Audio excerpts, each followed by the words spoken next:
having this conversation because there's just, it's more so just to relieve any possibility, right? Because you know how past things in the internet have been in regards to stuff like this, right? You Right, know, right. so, and also I just have a concern in terms of like the motivation of your video, considering how interconnected you are. It's kind of good to have this verification about it, Right, just so yeah. that there's like, we can understand from what angle you were trying to get at with that video, and like at least get a statement out there as to what your thought process was. Like, I know I asked you Right. questions in terms of like the actual production side of it, but I never asked for your like independent thought on it, because I know that you Right. have opinions and things and feelings. So my first thing that we should probably talk about is in regards to the Saber Spark thing, because in your email and your video, you mentioned that he had like some sort of crush on you. So that indicates that you at least kind of knew each other. Right. So it we met because we were supposed to do the Bronies collab together. We actually met for the not Rainbow Rocks, the Halloween one, I think, with Race Escape in it. Mm-hmm. No, not maybe. No, it was like Chibi Ponies, something like that. Like it was like 3.5. I can find it. I just don't remember off the top of my head. So But it that was is, it was a Bronies react video, as far as you're remembering oh correctly. yeah, for sure. Like I just don't remember what it's specifically called, but let me check. I could probably find it pretty easily. Right. And AC best race best, that guy. He's like the same guy that had that like weird skit with Michelle and Gabe being racist and shit. Yeah, yeah. I know both of them. I know Saber a little bit better. I've Is um AC like a friend of Saber's or something? they're close friends, yeah.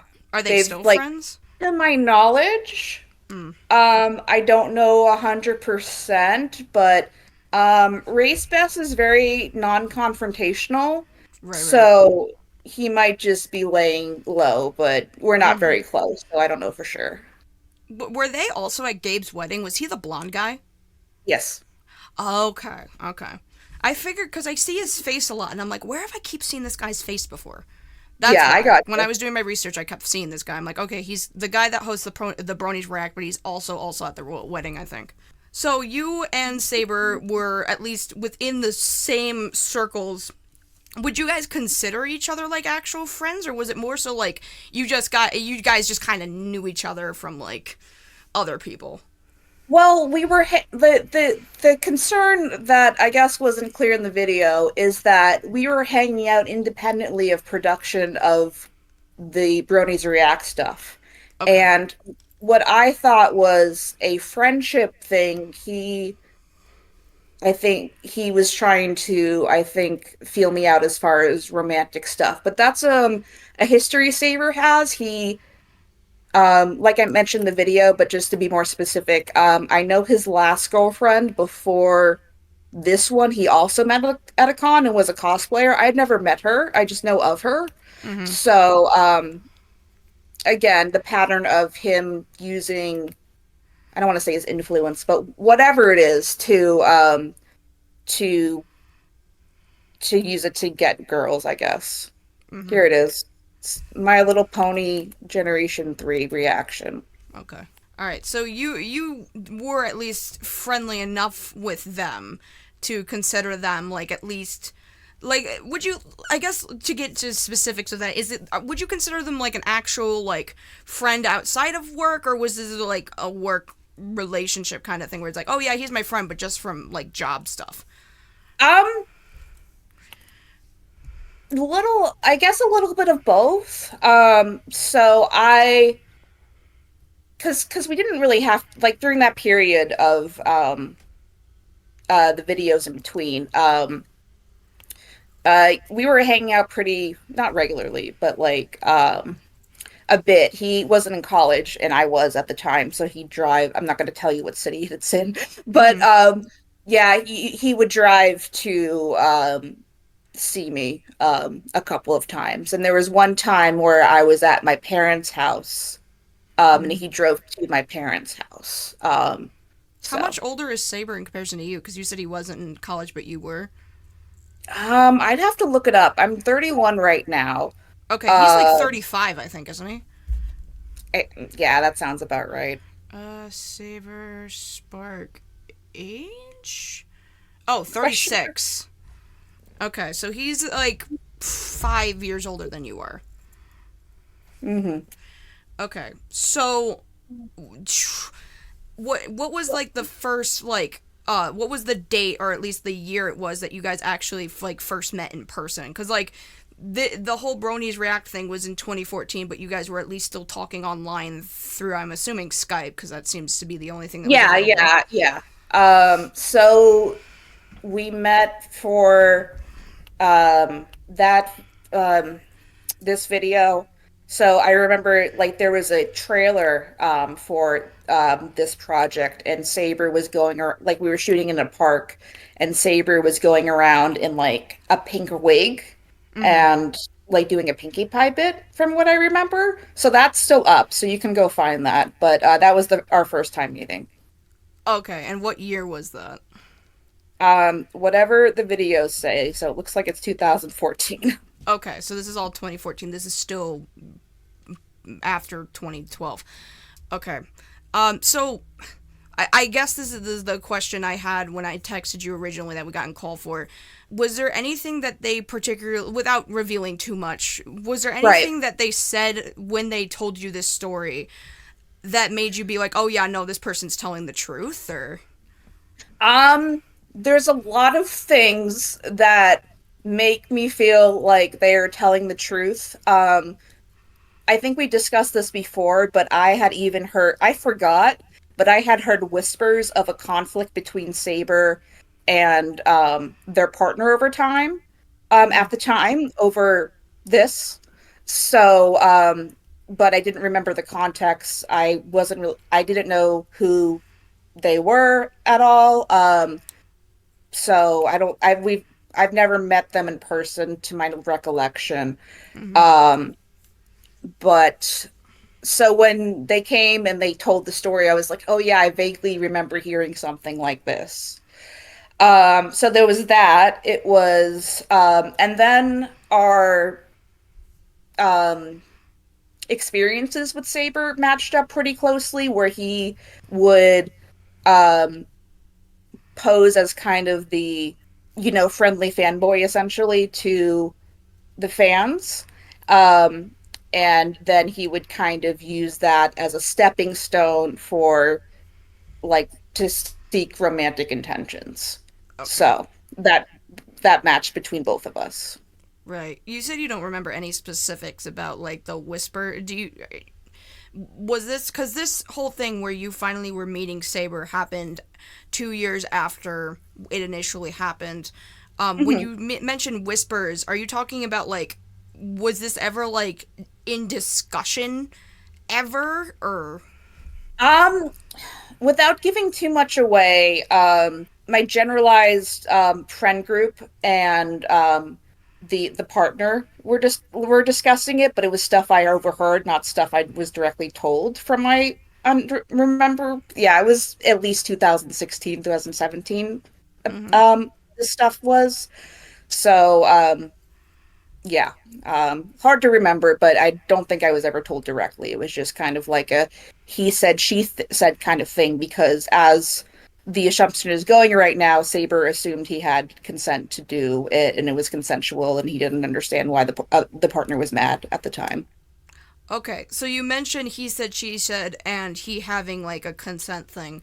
So would the whispers have been like were the whispers directly like an actual rape accusation or just like a sexual encounter he had that like was like a whisper? Um, a little bit of both. Mm-hmm. So that was the confusing part, and I thought it was confusing that they were like talking about it at a con of all places. So I kind of didn't know enough, and it was kind of like it's not my business because I don't know, you know, What? if that makes any sense. Yeah, was it just none of your business because like it's in regards to somebody's sex life, and you're like, ah, that's weird. I don't know why we're talking about this kind of thing. That we I was only like on friendly terms with Saber for about a year or so. Mm-hmm. So I wasn't really talking to him. Like we obviously ran into each other a lot because we were both doing the Brony um con scene essentially, but it was just kind of like cordial. We didn't really hang out, Mm-hmm. that kind of thing. So, and then the partner I knew better, but it seemed like it wasn't my business to be like debating that, regardless. So, Okay, gotcha. What was it that like made you like? Because I saw somewhere like back in 2023, I don't I think the controversy was around the whole bent key thing or whatever the hell. Um, with Saber Spark when he made that whole Bluey ripoff thing, and you mentioned that like that whole situation doesn't surprise you because you don't like Saber, like you don't think he's a good guy. Was that like in relation to that, or were there other things that made you be like, I don't like this person? is that something I tweeted? Because I honestly don't remember. It was in 2023. It got archived on Reddit or something like that because people were talking about like Saber Spark said that like he couldn't cancel his Bent Key subscription when he made the Chip Chilla video or something. And people were mad at him for that because it's like, why didn't you just pirate it? And it just seems like you're giving your money to a hateful organization that you're criticizing as hateful.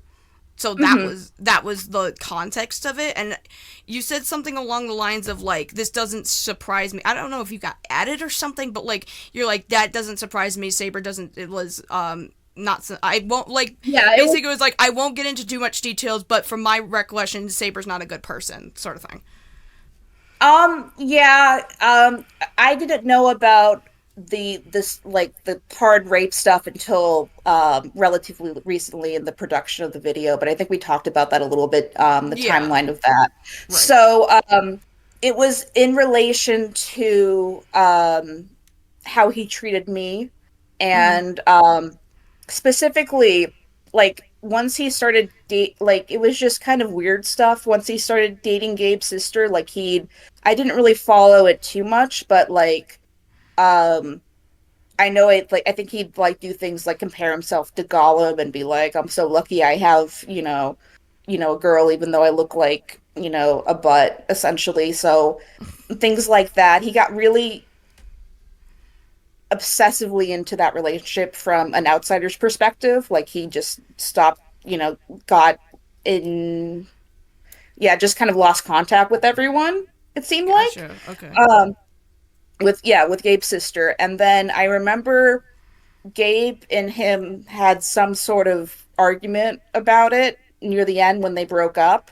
Mm-hmm. Um, but I wasn't there. This is what I was told by him at the time, and that the breakup had to do with her issues, quote unquote. So he didn't seem to take any responsibility for the breakup, but like, it was consensual, wasn't my business, like Right. whatever.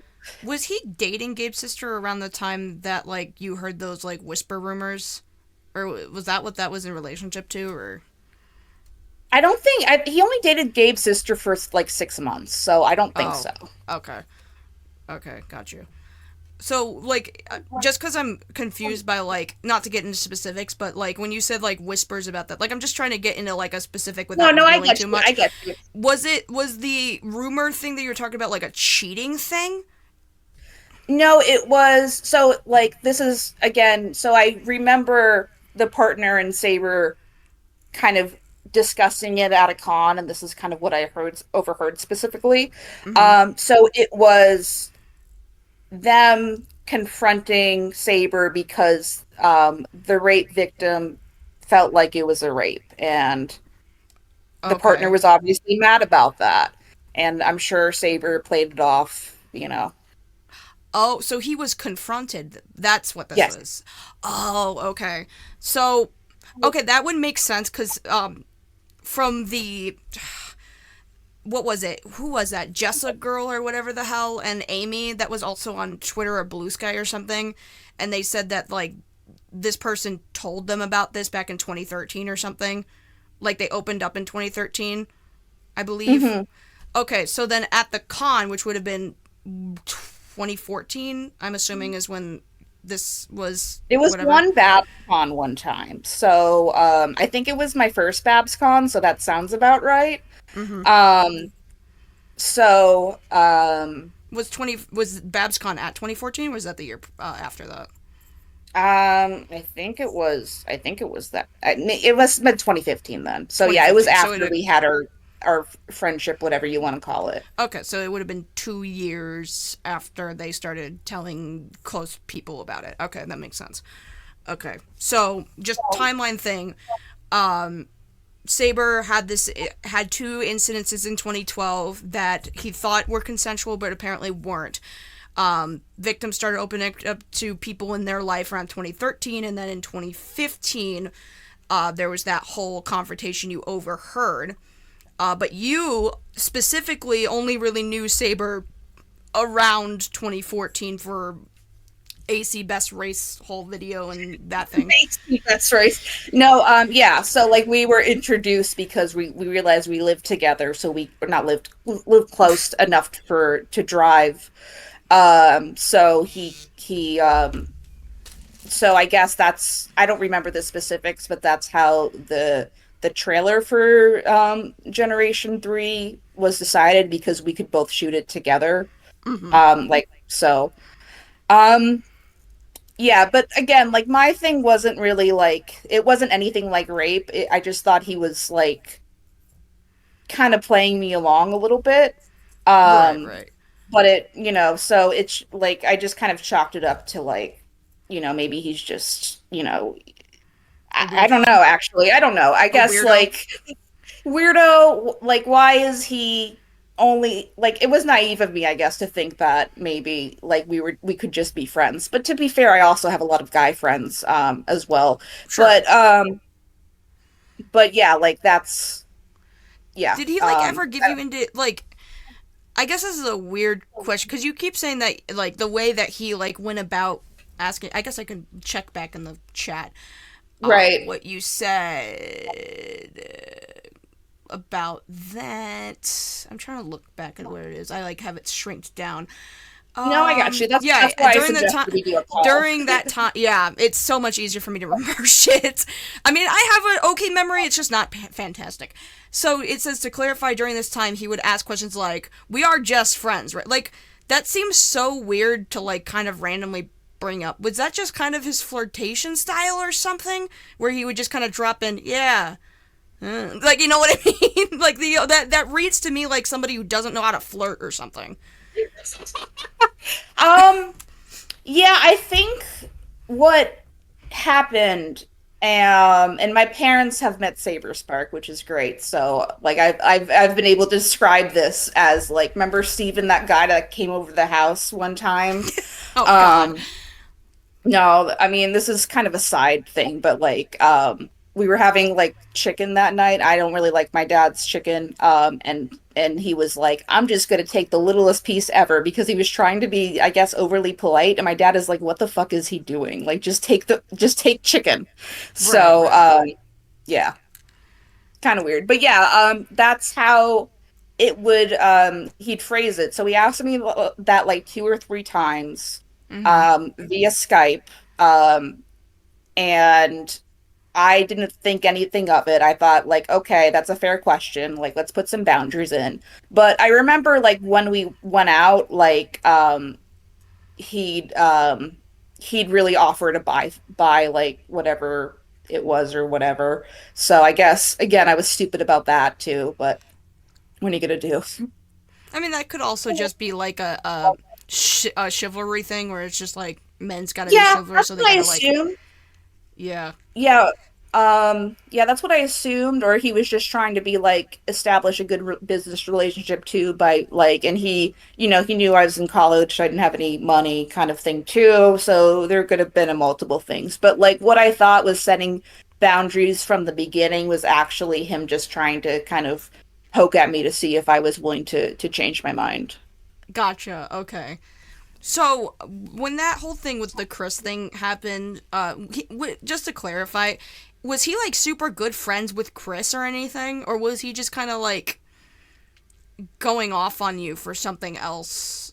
Cause Um, I mean, I don't know what the relationship is like now, but I do remember because Saber did like Chris interviewed Saber at some point, and Chris you like not used, but he got contact with Saber through me, and I remember Saber complaining about him at the time. Maybe his opinion has changed. wait, Um, Saber complained about Chris? mhm. Oh, okay. I just find that so weird that he would be then so defensive when with the whole Twitter thing that you showed I me. think it was more, I think that was more of a reputational thing. And Mm, he was like, oh, well, you never brought me this directly, so I'm being blindsided by it. How could you? When I knew that wasn't true. gotcha, gotcha. Okay. Yeah, because from the way that it looks like in the actual like Twitter thing, like did someone like tag Saber Spark or something, and then Yeah, that's how he got involved? I purposely didn't tag Saber because Saber was like a footnote in that email anyway.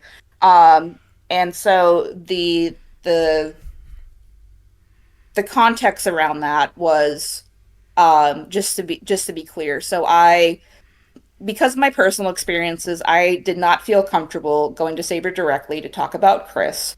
So Mm-hmm. I am, or was maybe at this point, but I was a couple of people that work on his staff will remain anonymous. Um, and I was told that Chris and Saber had a confrontation Mm-hmm. about it, but this was after the call. So I think Chris reassured him that it was handled or, Right. was taken care of. But Saber never contacted me directly to confirm that, which I thought was kind of weird. Well, yeah, especially if he had like a crush on you at some point. Like I know at that point. Wait, so it doesn't say. I thought it had the date on it. When this Twitter exchange happened, what year was that? Was that like oh, it says The 2024. one Okay, where never he's mind. like, the one where he's calling me a liar and stuff. Yeah, what year was that in That 2024? was that was November last year. Okay. Yeah, if he So had like a crush on you in the I find it interesting that he would like go off on you like this. If what you're saying is that he had a confrontation with Chris about it, where I'm assuming he yeah, they probably had didn't some take his kind of side. conversation about it, and I Okay. like, Chris assured him that, yeah, like what I already said essentially. Right, right. Was Chris in the same circles as like when you and Saber were friends and the 2015 thing happened with Chris? Were you in was Saber like in the same circles as you guys? Chris was working for me, and then he was doing his own thing. I don't know if he still uses it, but he has his own channel Mm-hmm. where he reviews DVDs and shit. So I think he was like doing a vlog for um like that BabsCon at the time. I don't think he was working for me anymore, but we were like on friendly terms. So but Chris was kind of like not on the same level, I guess, because I think we were community guests, and Chris was just kind of like a fan getting um responses from people. Not that it matters what the titles were, just kind of like in contribution to the show, and Mm-hmm. then, or the convention, and then yeah, so Chris was not in the same social circle that than Steven was, to my knowledge. Okay, so then how did Saber Spark and Chris eventually just like was is he part of like his like staff or something? Like is he an editor from what I remember Yeah, you I think said? he's an editor to my knowledge. Okay, gotcha. All right, I that's what don't I know how was they, wondering. yeah.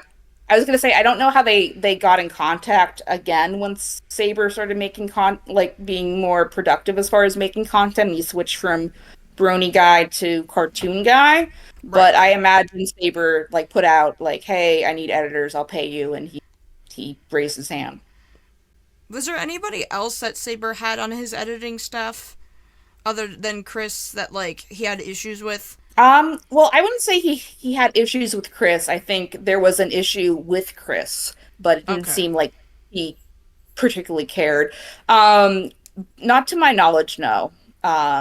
Mm-hmm. But I don't even know everyone on the staff. Like, I just know a couple people.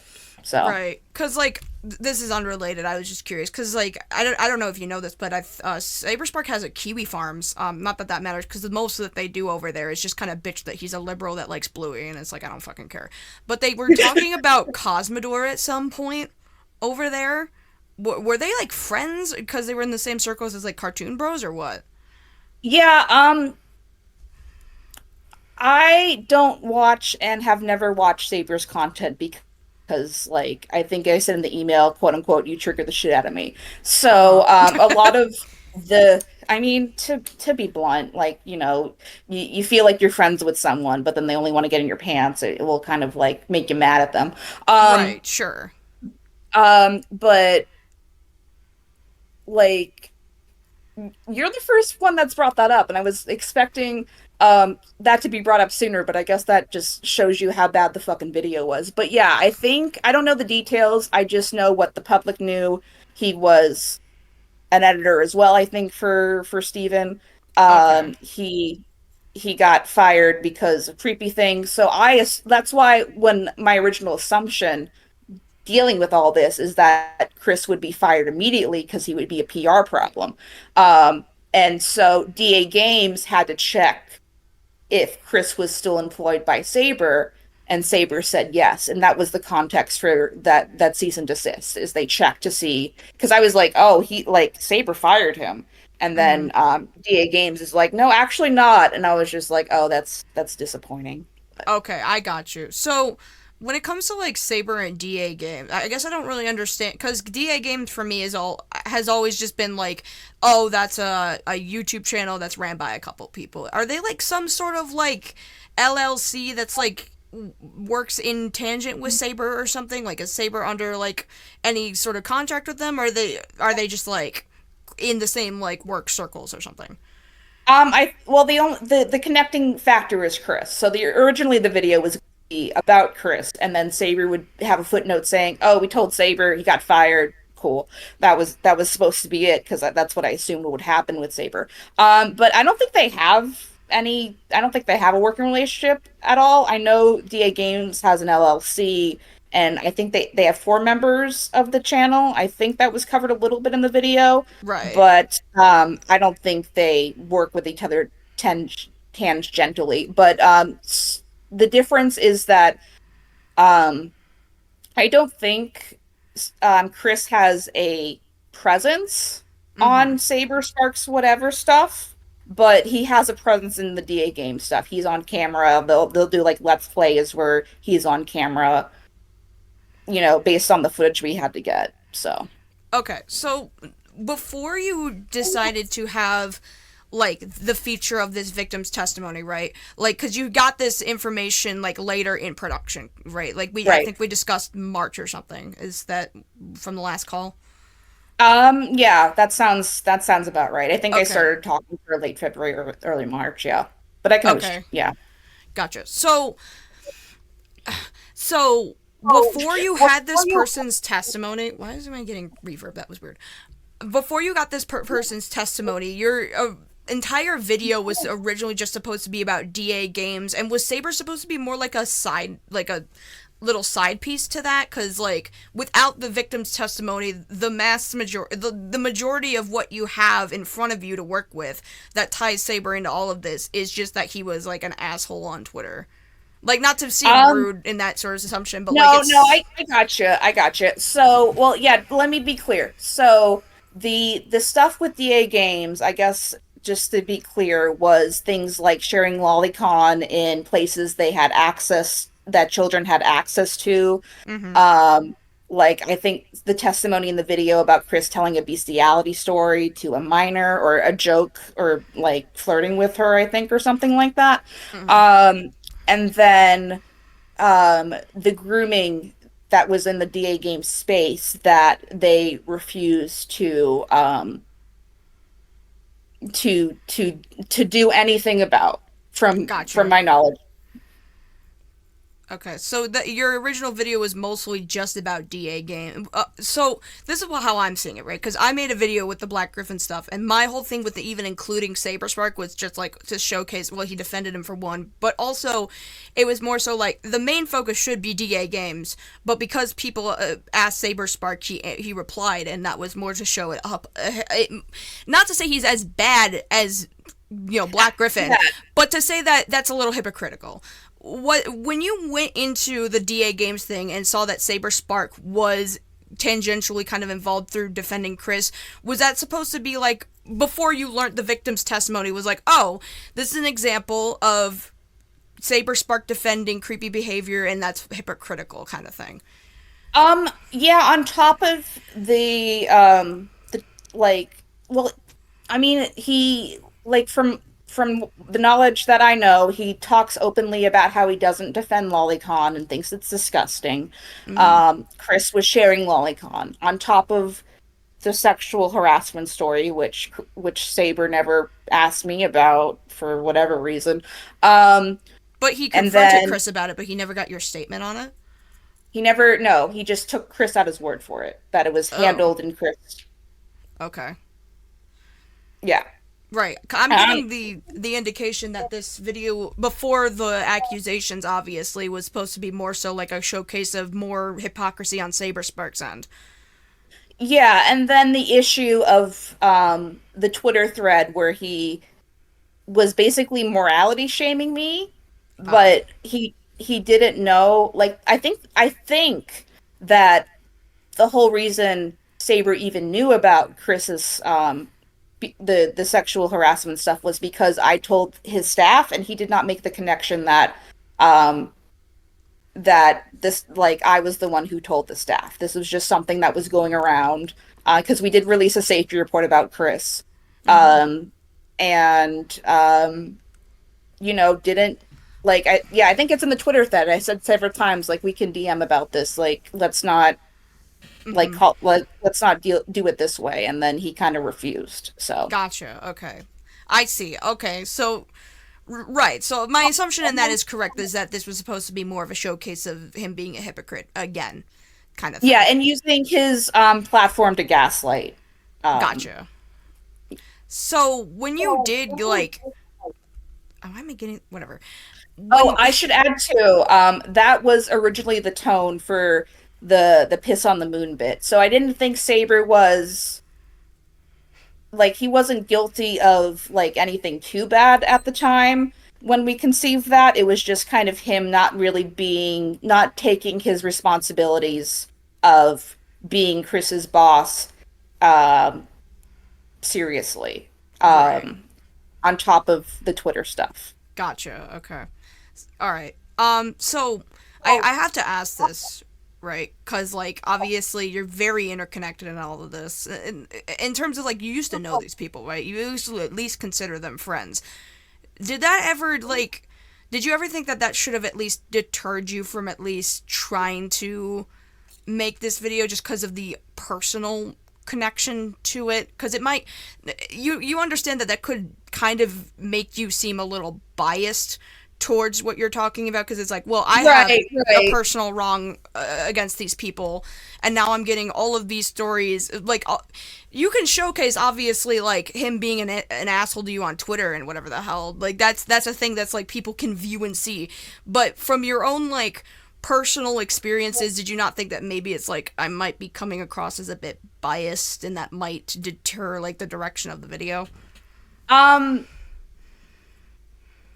yeah, like, no, no, not really at all. I thought that um this would just be another, like, notch in the Saber being creepy to women bit, Mm-hmm. and I should have just explained what happened instead of just assuming that email would tell all. But I think from what you saw in the 2023 tweet, I didn't really want to go public, I guess, quote unquote, with my experiences with Saber because they weren't criminal. He's just kind of like, an asshole. Mm-hmm. And that's not really, that's not really, worth me to, like, talking about, I felt like. So, Sure. Okay, so back to just because I want to I'm a little curious about this because we kind of went into detail about like the whispers you heard before this victim came to you. Was there Mhm. any particular reason why? Because I think it would have helped. Maybe I'm wrong, right? Because maybe that makes you look. It could be seen as one of two ways. Like maybe this verifies the victim's story more, or maybe it makes you look more biased. I don't know. Was there any particular reason why in your video you never mentioned that you heard whispers of this back in 2015 or anything? Because that wasn't something that you said in your video. Um, well, again, the victim was added late into the game, so we just figured like that was the intention with like, and then it got worse. As far as so, yeah, I should have done a lot more explaining because I just like part of the problem with the video, the many problems with the videos, it just inferred people knew information that they did not know. Mm-hmm. So I that's a good point. I didn't think to include that, but But yeah, but at the same time, like as much as I think that that could have been a good like part of your whole thing is like I believe this victim because I heard whispers of this even back then, right? And you can be well, there's like more, but that's yeah. yeah, of course. And you're like I've heard whispers of this back then, so I believe this person because now it's like, oh, those whispers I heard back then are now getting even more context now that I've actually spoken to this person and met them. But at the same time, given that you heard whispers of this back then, right? It Mhm. could, I guess, for an audience, be like either you didn't do anything about the whispering back then, or I guess it's more of an indication that you were so interconnected into this, and this was so interpersonal to you that maybe you should have let this be picked up by a third party that wouldn't have had that bias or something like that. No, I get what you mean. Again, a part of another part of the video's problem is that I was afraid it was going to get leaked when people were not ready. So I only gave copies to people I trust, but also the people I trust were pretty aware of the situation before making the video. So Right. therefore, I guess I could see that. It's like a strategy thing I think I'm thinking of in my head. Like I'm thinking of all Right, possibilities right. here, but it could just be overthinking it at the same time. You know what I mean? Yeah. To clarify too, I can take ownership of this. So I knew that they slept together based on multiple people telling me it, but I wasn't like the confrontation was my only remembering of it being a problem. So I was the one. This is information that I've heard, but I was the one who told the victim that he lost his virginity to her because Mm. I remember hearing that from another party who was talking about it, who don't like the victim, I should say. So they are pretty mad at me right now. But Who is this what person that told you all this? I haven't read it yet, but they just released a public open letter Mm-hmm. because they the oh to get back to the some of the chronological stuff of the story. So when I emailed Stephen the first time, I sent a very neutral email that says, "Hey, you asked for a direct email. Here's the direct email." And I waited like a week and he didn't get back to me, which kind of pissed me off because like I was just like, well, I'm doing exactly what you wanted me to. Right. And then I got more firm and talked about other problems I knew on the staff, but I don't have like the only evidence I have is staff members telling me things. So that's what was Right. censored in the video, because I didn't think that was fair if we didn't have concrete proof of stuff. Gotcha. Um, and then his response kind of, I think that was obviously that was a mistake because he had kind of a angle to respond to, saying like, "Oh, well, that's not true, and that's not true." So you're just like talking about things that are not true, and I'm just I don't have time for this. Right. Um, Right. so in the second email, I gave screenshots of the people I talked to and screenshots of them confirming that Stephen had the information in front of him. So Stephen, I'm guessing, panicked because he realized he could be caught in a lie, and because the Twitter thread was public. But he took the thread down, he deleted it. I don't know in relation to email, or he just, maybe it's not the best look. I think it was a week after it that I realized it Right. was, but we got immediately. Um, but yeah, I guess we're not friends anymore, so whatever. Do you remember from your video, Saber's editor's wife? Casey Fish? Mm-hmm. I do recall them defending Black Griffin. So that was one of the people Steven, assumingly, um, because we were, I guess, yeah, she unfollowed me. I don't think we're friends anymore, but whatever. Mm-hmm. I kind of knew that going in that I was gonna lose her as a friend, but ethically I think it's fucked up that, you're I can go into that for in a second, but Mm-hmm. I think Saber asked Casey to kind of calm me down from a PR standpoint, and Casey, I don't think releasing those screenshots are fair, but Casey um, told me that she tried to kind of use like, oh, you know, you can make a video about Chris, but I don't even know why Saber needs to be mentioned because if there's any consequences, then my husband can lose his job. And I'm just like, look, lady, like I get it. And she also inferred things like, oh, you're just like what people are referring now, that like, oh, you did this for your attention, you're throwing a tantrum on YouTube to an audience. Like that's not what adults do. And I'm just like, listen here. I knew I wasn't going to win the argument with her, so I just ended it on a neutral note. Mm-hmm. But I think that's something that Saber did to kind of hedge his bets regarding me, Right. is sent Casey to talk to me.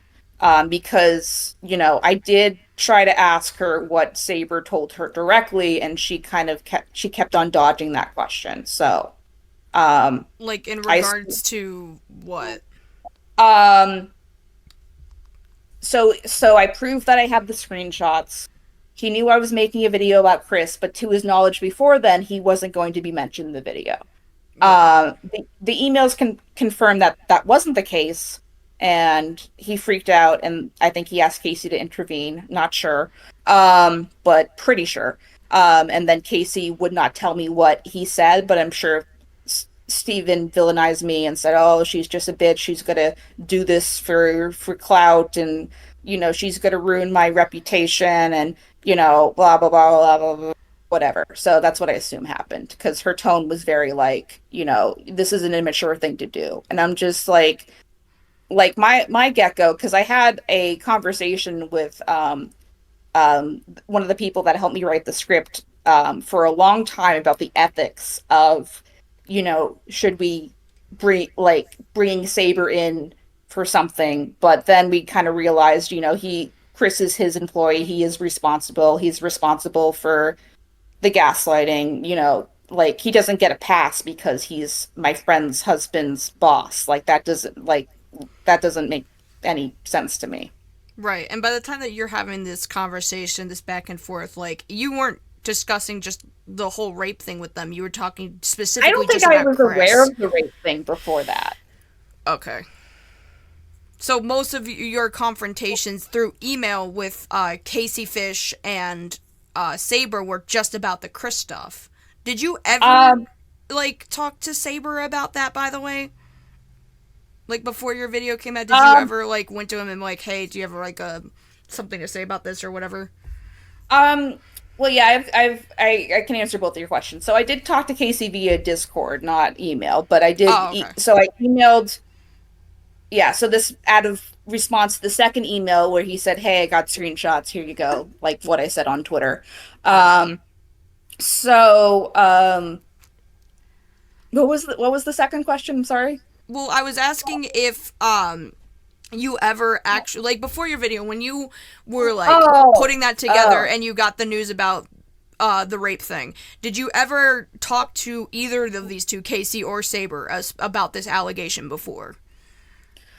Um, yes, without going to Casey, without going into too much detail, but for the not Saber directly, because I assumed by the Twitter interaction he was afraid to talk to me because he was afraid I was going to secretly record him, which is like, fair, Right. but or do something with the communications or something like that, which, like, I don't understand. Like, if he kind of knew that going in, I don't know why he taking like my first email more seriously, but whatever. But in terms of like talking about like the allegations that came to you from the victim, you never did you ever Oh no, no, no. I never confronted Saber about the rape allegations. Excuse me, they are very afraid of Saber. So they are Oh, very afraid that he's gonna, like, he obviously knows who it is, but he's gonna stick his fan base on them, and they're gonna get harassed. sure, I got you. But did you Yeah. ever go to Casey about it at any point? Um, Casey was the party that did not like the victim, so I didn't think there Oh, was a point. okay, got you. I did want to ask you in terms of like what you told me, right? Um, about the allegations against Saber Spark, because you said that you wanted to. Let me go back and remember what you said. It was supposed to go up right before the video to blindside him. Could you Um, elaborate what you meant by that?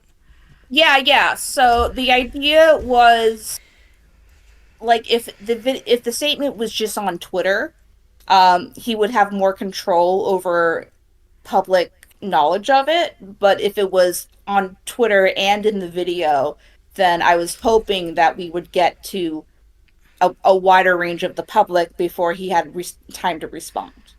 So they were supposed to kind of interconnect in that way that, obviously did not happen. Well, maybe it happened around about. Yeah, that was at the same time. Okay, but you do see that like from a strategy perspective that trying to blindside a person with allegations this serious was probably a little vindictive, I guess is the best way to put that.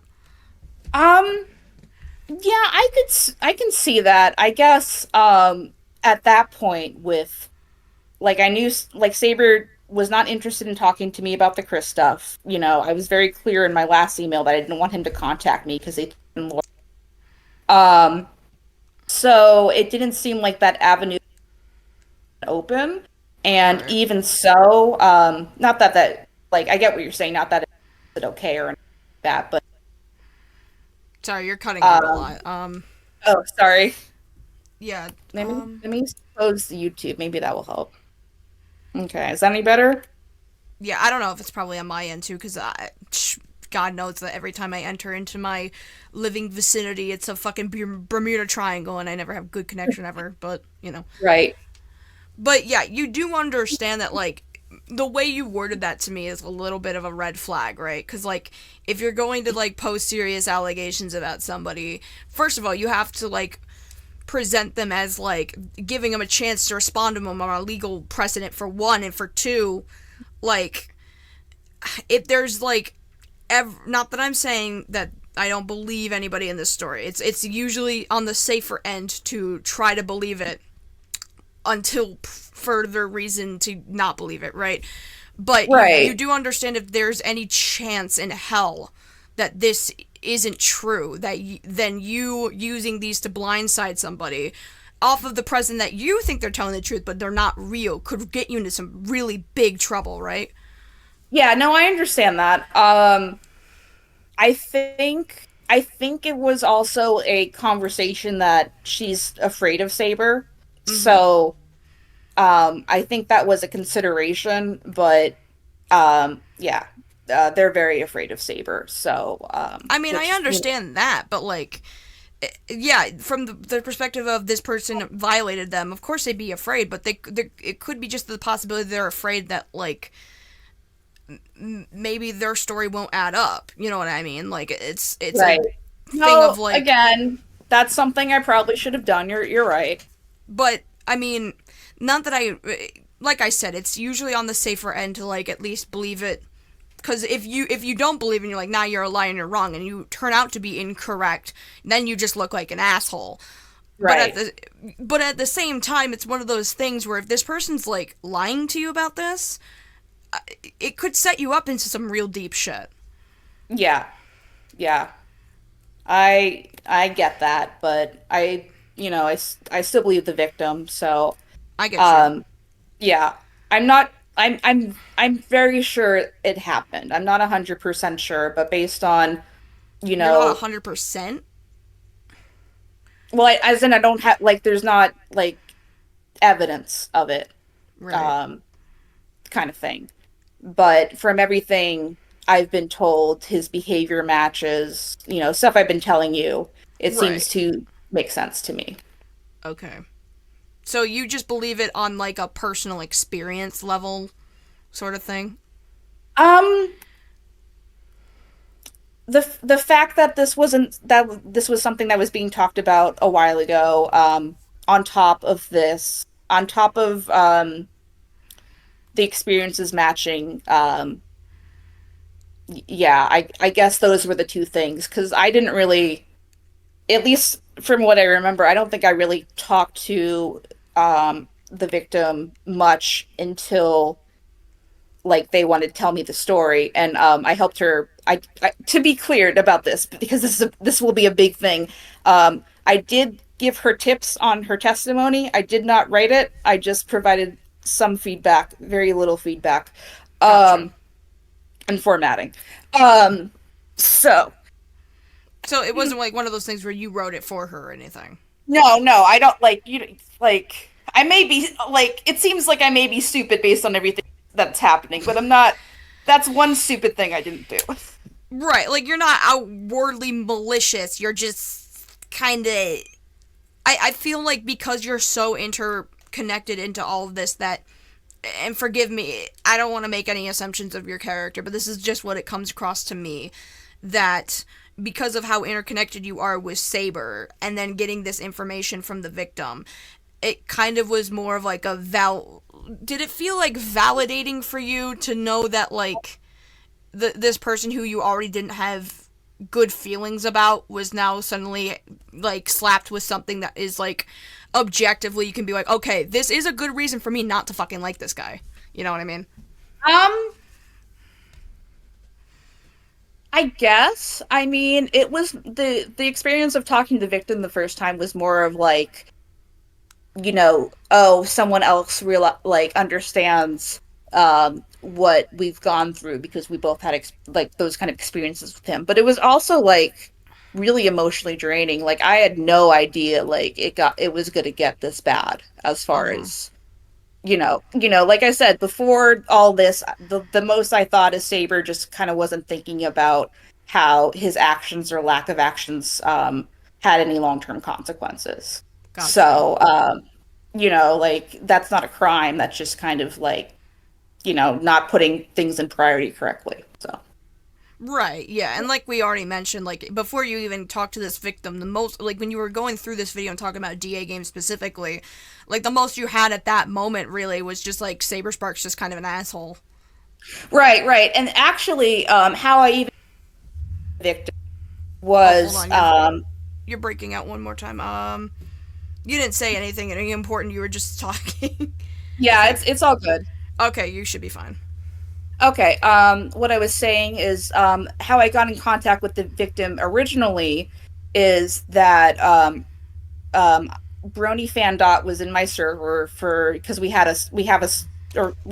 condensed them recently, but we had a support section for Gabe fans, like so Gabe fans could have a place just to kind of process things. Right. I would I wasn't really too close with Gabe, but I get why people were really upset, obviously.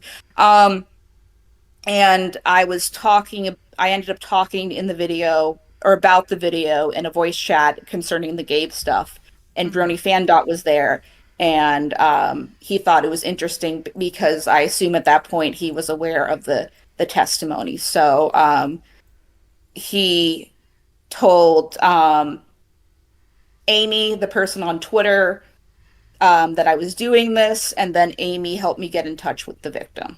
Gotcha. Okay. So you got in touch with the victim through Amy, not really through Pony Fandom or Brony Fandom, I was made aware of it through Pony Fandom, but yeah. but you went to Amy to get into contact. And Amy went to me Oh, okay. because I guess Bernie Fandom probably told her I was working on this, and it's like it just kind of seemed like it would be something to include in the video, without like obviously tonal hindsights are a thing, but um yeah. So it was already like, oh, she's doing it anyway. We might as well connect them. So this is another thing that can be shared in this video, kind of thing. Right. I guess what I'm confused by is if your main focus for that video was supposed to be on DA games, and Saber Spark was only just a small part of it. Was when you were telling these people about this video you were working on, was Saber Spark something that you briefly mentioned, and that's what got them to be like, "Oh, by the way," or is it more just like this is just about DA games At and they that knew? point, yeah, at that point, so this was like shortly before I talked to the victim. It was Saber had done the things where the Twitter thread and you know, I think the emails at this point, yeah. So Okay, the reason, like, so part of the reason this video took so long is because it was originally just going to be about Chris and DA Games until Saber kind of made the situation more complicated. gotcha. Um, and then it got more complicated with the victim. So Oh, you and said, just for the record, oh, go ahead. oh, you can just finish up your thought there because I think I was gonna redirect, but Okay. Just for the record, the first thing we did is try to get the victim to go to the police. But we looked into it. They called their local station, and what we learned is since Saber is the one being um, not convicted, but like accused of this thing, he could call the police station, pay a fee, and have access to the report, and the report would have the victim's home address. So excuse me, they were afraid that Saber would dox them because of that. okay, I've never heard of that before. I didn't know that was a thing. So Oh, before, like, when you were speaking to the victim about this, right? Like when this initially happened back in 2012, did they ever make a police report then, or was this when you first talked to them the first time they tried to make a police report? I'm not aware that they tried to make a police report at the time it happened. Did you ever The ask or? I didn't think to ask. I just thought like this is something we need to cover our bases on because we know as soon as we release this, people are gonna like, oh, go to the police, and then we can say, well, we tried, but that wasn't a route that the victim wanted to take. So, but my also read on their personality is they're a little bit, kind of will just kind of don't want to cause any trouble kind of vibes. So Gotcha. I would guess is that they didn't want to do that because they didn't want to rock the boat, and at least from the bit about the first testimony, it looks like they didn't have a lot of friends at Mm-hmm. that con. So they were afraid something might happen, which I mean, I is get fair. that. Yeah, I get that. Yeah. There's, like I said, I already went on a whole rant, at least with my Black Griffin stuff, about how like why people won't come forward. I mean, it's just an objective uphill battle no matter what, especially when it comes to stuff like this. But Right. so when it just because I'm curious, because I didn't make the Black Griffin video because you were looking into it or anything. I just made it because I thought the story was kind of fucking wild. Um, but I know that there was whispers of it. Like Finn mentioned it to me, like back when I was working on my Star Giant video. But back then, the whole mega doc that came out by Fandom didn't exist at that point. So like, how long would you say that you were like collecting or like talking about the whole Black Griffin thing? Um, um, this was after Destiny, the first victim, spoke out, and a little bit before the second victim that had the log spoke out. So that was something that Courtney had to add her to her video like after it because I was like, "Hey, this came out," and she's like, "Oh, I should add that." Um, so like I just was on Twitter and I believed what happened to her, and I wanted to be vocal and show support. Mm-hmm. um yeah, so that is why in that interview I say like, I was busy with this clusterfuck, but Courtney, this is right up Courtney's alley to cover if she was interested in covering it, and she was, and she did. Did you introduce Courtney to the whole situation, or was Yeah. this something that okay? So how long have you? I mean, I guess you've known about this vaguely because, like you said in the interview with Courtney, you were in the same circles as Gabe and everything. Were you aware that like Saber Spark and Gabe were like friends? um yes, but Saber and Race were closer friends. So like it didn't really seem like, I'm surprised that they were groomsmen at the wedding, I guess, put it that way. I didn't think they were that close. Oh, gotcha. All right. So it was kind of surprising to you that Saber would even say something about it at all because you didn't think they were really that close. Um, can you rephrase that? Like say something about what? Oh, about What I'm saying is that Saber Spark even coming to Gabe's defense is probably a surprise to you because you didn't think that Saber and him were all that close. um yeah, I mean, I could see it, but I didn't think, they weren't like best friends like Saber and AC Reese best have kissed before on stage or something like that. Oh, So not like, so that's my level of judgment right there. So I think he was just exposed to it a lot because, I imagine maybe he talked to Claire at some point and he sympathized with Claire. Um, I don't know what I don't know what Saber's past is besides his parents got divorced at one point. So he's alluded to stuff. I don't know. That's not my business. But I guess I think I would. I don't know, to be honest. I don't know how close they are. I guess they were closer than I thought, though. right. Was there like it just this is just you can make an assumption, right? Because Mhm. I know that you're only really close with Saber and not with Black Griffin, but knowing that like Saber went to that wedding, do you think that it was possible that around the time that Gabe was living with Michelle and Claire, or at least with Michelle, not Claire, like you get what I mean? Like Michelle was friends with Claire, so they were all like hanging out fairly when they were younger. Do you think that like Michelle and Claire were ever like introduced to Saber because he was friends with Black Griffin? Yeah, I mean, like I did a panel with Claire one time. I don't know if that's relevant. Mm, Um, but I imagine they met at a con, way before this. So, right. Because Gabe I don't wasn't in know. the States at that point. He was living in like with the Creebers in Vancouver, wasn't he? Yeah, but most of the pony conventions were in the States. I Oh, think there's only okay. one pony convention in Canada. So, Gotcha. So the only times I suppose that Black Griffin and Saber would have ever been like with each other in person would have been at cons. yeah, like Saber wasn't going to visit Gabe, put it that way. Gotcha. Okay. That's interesting then that he went to his wedding if they were only really like, friends through meeting each other at cons every once in a while. Yeah, I mean, yeah, I don't know how much they talk, but I guess it just seemed like, I thought Gabe had more friends than Saber and Race, but what do I know? Right. Yeah, I get that.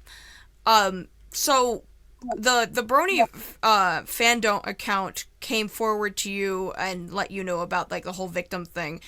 Was Brony Fandom like looking into Saber Spark like as much as he was looking into like is he just looking into the Black Griffin thing or is he looking into this entire friend group? Um, to my knowledge, I'm kind of well, this is a side, but I'm kind of frustrated with his recent behavior, but that's not what this is about. So, from what I remember and what he said, he was depressed or having mental health problems at the time and was overwhelmed when this testimony came to him and Mm-hmm. didn't really know what to do with it. But the testimony had not been written. This was just like there being a victim known. Right. So Did he ever tell you when the victim came to him? Was this like sometime after the Black Griffin thing got big, or was it before? I have no idea. I just know he was told by Amy Okay. about it. Okay, gotcha. And is Amy like a what's their connection to all this? Because I see their Oh yeah. name. So Amy is a Peter New's wife. Peter New plays Big Macintosh on My Little Pony Friendship is Magic. Oh, Um really?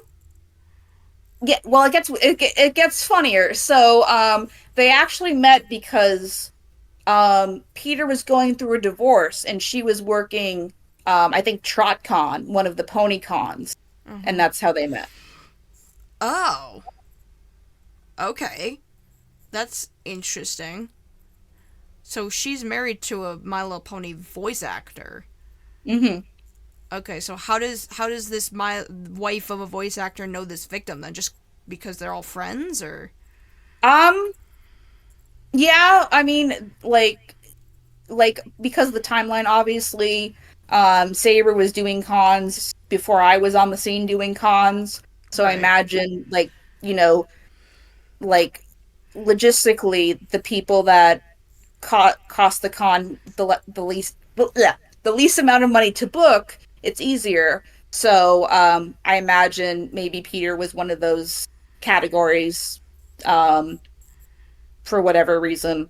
Um, and I think him and Andrea Libman have the same agent, but don't quote me on that. Mm-hmm.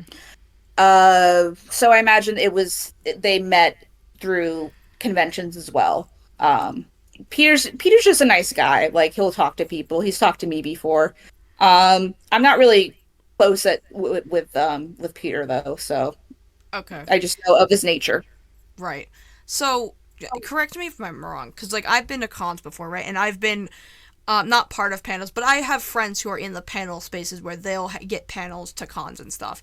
And from what just a couple of experiences I had with that, most of the time there's like two different types of ways you can get a panel, right? Whether you're like actually invited by the staff or you like sign up. Like ColossalCon, I know has like a sign up thing where it's like if you want to Right. have a panel at our thing, you can have a sign up and we'll like review your thing or whatever.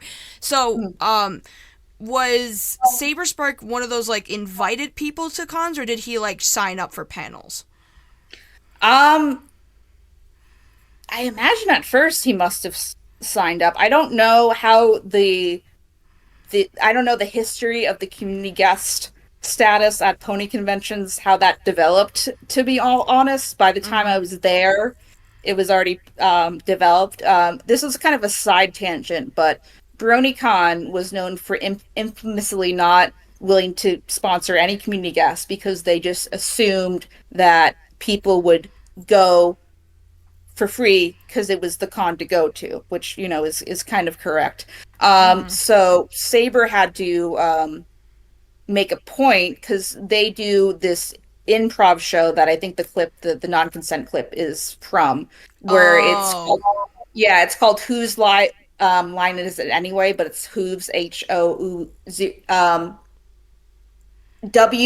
WHOOVES, like so like right. It's a horses. pun. It's a pun. Yeah, it's a pun. It's a dumb pun. So that's a crowd pleaser. People Sure. know that that's a thing that happens at some of these cons is the Saber and Race comedy show. And then they invite some extra people if they needed them based on who was available at the con. So Saber had to fight for a couple of years to get his stuff paid for because he made a point that the the freaking the Who's Line stuff was drawing in a huge crowd, which it was. Right. Right. So, So that's kind of a side. yeah, weren't you like considered a a guest? You said that you when in Courtney's video that you were considered a community Not guest for with Sophie. BronyCon. BronyCon did not care, and by the time they did care, um, that like my whole thing with BronyCon happened, which I can go into details if you want. But yeah, it was late in the game when they were even doing guests because they just assumed people would come anyway. So like we'd be booked for smaller cons. So and then that they would have the community guest tab. So it would yeah. So there were a bunch of cons back in the day. There was one point where I was doing a PonyCon a month. It was so crazy, but obviously that Jeez. doesn't happen anymore. Gee. Well, yeah. I mean, I don't know how popular like brony conventions are. Yeah. Okay. So if there was like, if they were to have like, I'm trying to think because I know that like on Colossal Con, right? They'll usually have like obviously features for a special guest appearance, right? It's like special guests, Hmm. and they'll show who they're inviting, right? Did they have anything like that for like the Brony conventions, like a community guest tab that they were like displaying who was gonna show up? Because I know like from what you sent me, you were able to show a website thing where it was like featuring I Love Kim Possible a Yeah. lot. I'm pretty sure you sent that to me. Yeah, exactly right. They had like a separate page on the website for community guest spot, depending on the con, but usually they did. Okay. And like we'd write bios. I think Saber's bio was like he could lift like something stupid, like he could lift 500 pounds or something like that. I don't know. Okay. So it was like a joke bio. And then again, depending on the con, I lost all my con swag. Like 6 months ago. I won't go into details about that, but Mm, I don't have any physical con books yet. But depending on the con, we were also listed in the con book too. And then also depending on the con, if the con was doing a some kind of advertisement in some way, we'd be like they would usually want to feature the community guests as well. So I can show you an example of that if you'd like. right. And were most of these cons like did they take place in hotels or was it like a community center and like the hotel was like elsewhere? Depending on the size of the con. So BronyCon was in the Baltimore Convention Center, and then everyone stayed at the hotels around it. But um, I think every other PonyCon was in a hotel. Um, Okay. Okay. So like Like, if they were gonna if I was gonna ask somebody their experience at a convention, at least brony wise, they'd be like, yeah, the con space would be like in a hotel space. So they like by the end of their day, where it's like, okay, let's retire for the night. They would just stay in the same building relatively. yeah. Okay. Um, like a logistical thing is sometimes they'll have the VAs go stay at another hotel just so fans don't like follow them to their rooms and stuff like that. Right. That But makes sense. yeah, that's just an aside. Gotcha. I just wanted to like that detailed thing because I don't know how any of these convention spaces work, and I know Yeah, that yeah. what Well, that's happened was at a convention, so it's like, Yeah. But yeah, this was in the early days of the pony fandom. I think she released the cons. I know you're asking me about the cons before. So again, I don't know how much because I wasn't there. I don't know how much of the status quo was solidified at that point, but I was Saber Spark like a big brony guy back then, or was he just like somebody that was like starting out? oh, I can Like, explain this. AC Race Spec, Bronies React was kind of like the big fandom, one of the big fandom things that people look forward to. okay, So, so they would get horse famous or community people, notable community people as guests to be on Bronies React, and that's kind of how that's one of the ways you like. So because Saber so close, Saber was automatically in all the Bronies React. And the only reason, fun fact, the only reason I was in the Rainbow Rocks one was because Saber wanted me to be in there. oh, Um, okay, yeah. okay. I just thought that like outside of his connections to AC, that like that because the victim mentioned that they made a brony video that they liked, right? So I thought that maybe he was like a big brony guy before he became like the cartoon dude. Um, I don't know what kind of content Saber was making before or after he became Cartoon Dude Man. I know he started to get his YouTube channel by making a documentary called Ballad of the Brony that he made Right. for college. Okay. Um, so But you don't think uh that that would have made him like at least a notable brony figure that would have Oh, gotten oh, I invited to remember. I cons? remember. I remember. Okay. So, again, this is like still going on, but this was also established before I was doing stuff. So, every month, I think a YouTuber named Little Shy does this. Yeah, this is just hard because this is remembering like 10 years Oh, ago because I I'm get too it. I old. get it. Um, no, every month they do a top 10 pony videos where people vote on whatever fan content is the best, quote unquote. So, different people have hosted that over the years, and Saber was one of the first people to host that, and so he would get followers because of that. So, not Okay. really for his personality, but it was for a thing he was kind of doing at the time. Oh, okay. Right. I'm just trying to figure out how ingrained in the community he was that would get him like Yeah, later he was invited to, very, you know. yeah. Yeah, I think to be honest, it was probably his Bernie's React stuff. But I also probably figured that in the early days, like when the first incident took place, um, he was like I think he was doing a Brony podcast or something like that. So, I don't think like he was hot stuff. Right, because the But most of what they will do for like panel things is they'll invite people who do podcasting like I mentioned the Colossal Con group that I know that does panels are a podcast group, so that's yeah, how they not get invited, but like they'll pitch themselves in order to get panels like we're a podcast group and we do this and this. So I was right. wondering if like that's what it was. Like did he like it couldn't have possibly been that one singular Ballad of the Brony video that got him in like ingrained into the Brony fandom. It had to be other things, I'm guessing.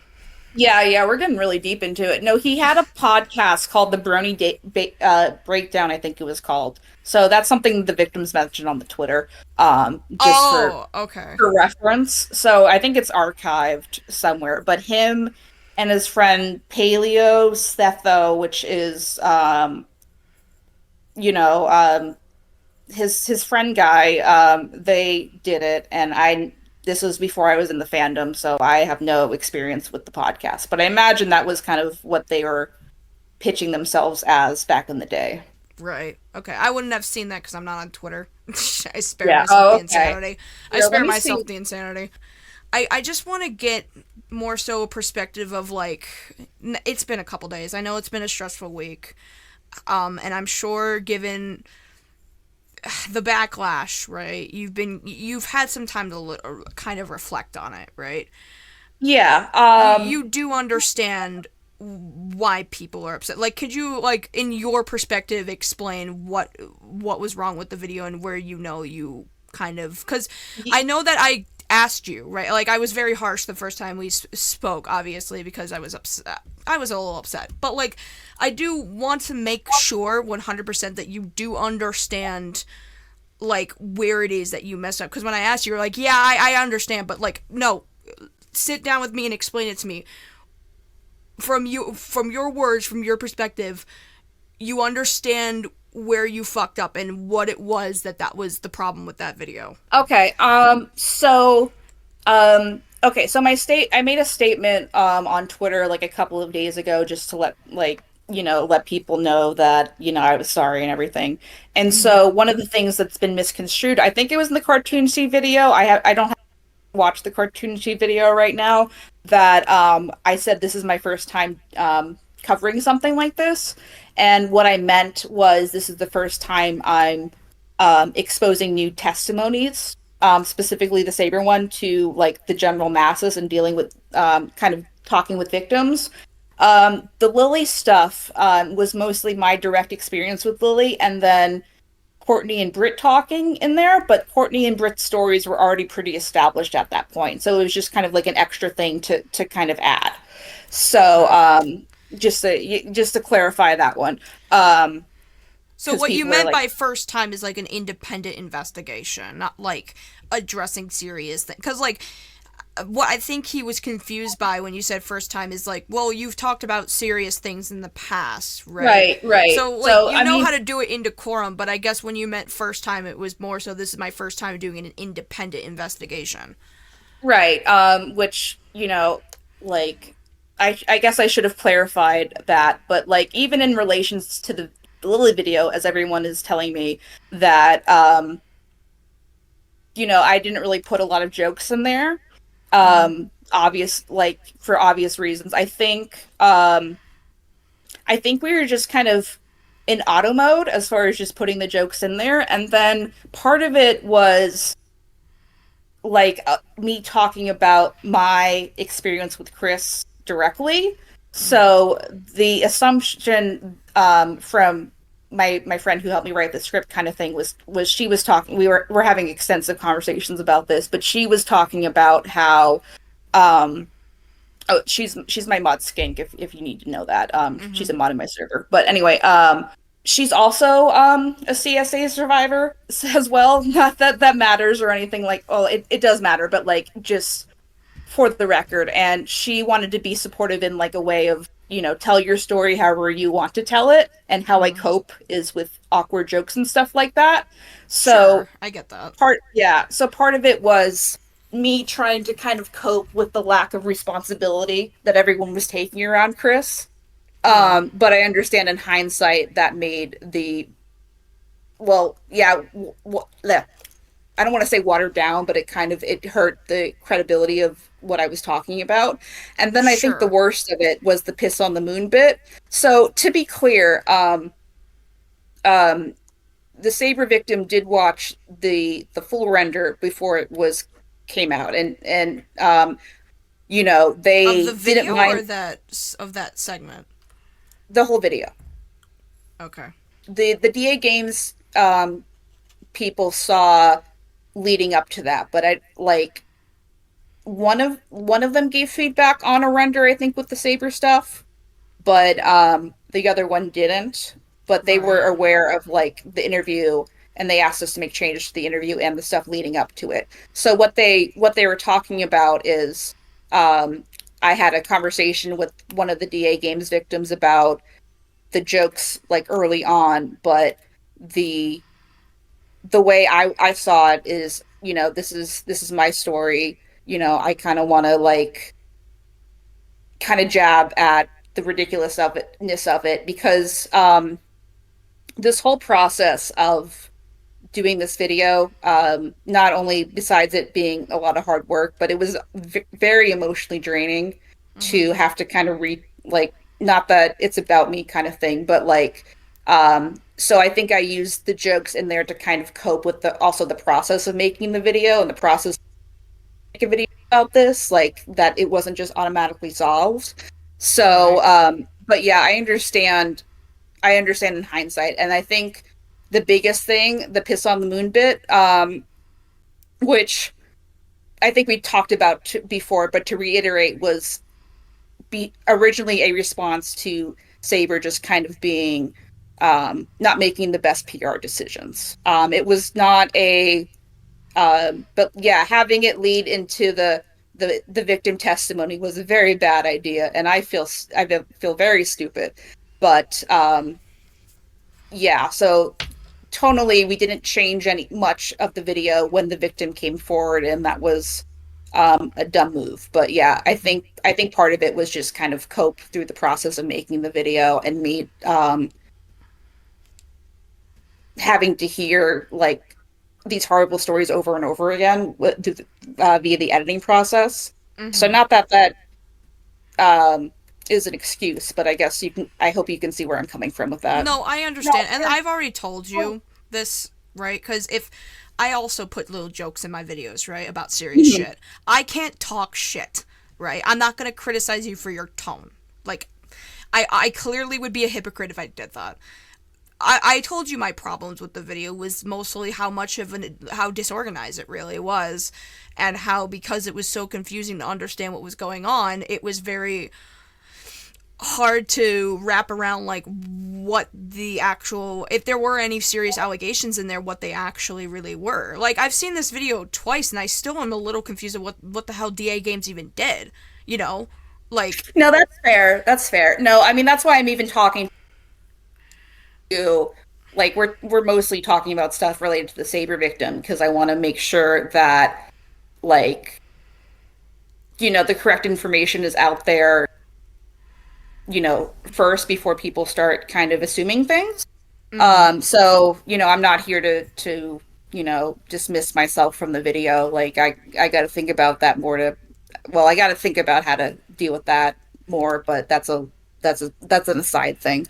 Right. Um, but yeah, so I think so yeah, it was originally with Chris, and then we realized and then it was the emails with DA Games where they clearly were not willing to do they were clearly not willing to do anything because Chris and Will are close friends.